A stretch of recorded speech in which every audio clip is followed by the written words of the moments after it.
25 years na nga hindi ako makalakad. Isa akong fortune teller na marunong magbasa ng hula, reading palad, at saka card reading. Pwede rin akong manggamot. Hilot. Pwede ko po matanong, ano po yung pangalan niyo po? Leolanda Bacaro Noivo. Kayo po tatay, ano pong Iba pangalan? kasi. Vicente Dacalos Hinogin. Paano po kayo napadpad po dito sa bayan po ng Nasugbu? Nakatira kami sa Palakulan. Palakulan. Ngayon, yung bahay na tirhan namin may butas.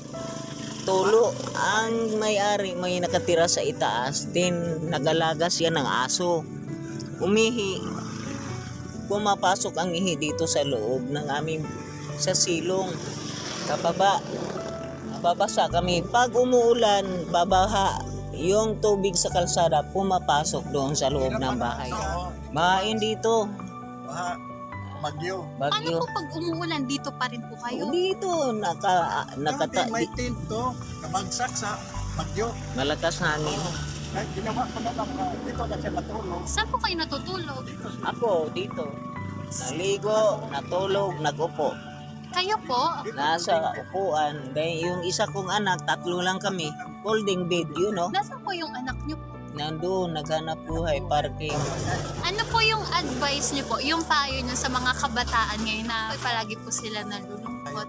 Sa kailangan din nila sila ay magalang sa magulang, respeto sa magulang, kung ano ang iutos, susundin nila. Hindi sila magmatigas ang ulo. Tsaka Maganda. po, hindi po ba iniisip yung mga problema? Dapat palagi lang. Hintay lang. Kasi naka-program na yun sa kwalan ko eh. Buhit. Kung ano ang kapalaran mo. Yan o, Oo. tumutulong sa amin ngayon, nandito kayo. Anong kapalaran nyo? Salamat. Deserte. Ganon din kayo. Nasa mukha mo, matulungin, maawain, mapagbigay. Siyempre, huwag ka lang malungkot. Hintay mo lang ang anong nakaguhit sa kapalaran mo. Hindi naman pwede ang isip magdala sa buhay kung hindi ang guhit. Basta kilos lang. Yan, positive yan. Thank you Ma'am, po. thank you very much, Thank you. ma'am. Sir, thank you po.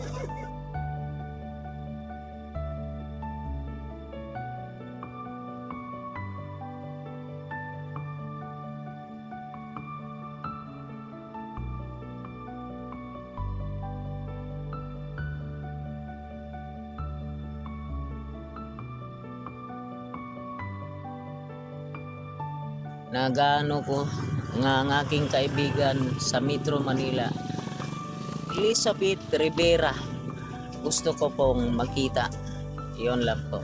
Kaya hinahanap ko ang tunay kong kaibigan, baka makatulong siya sa akin.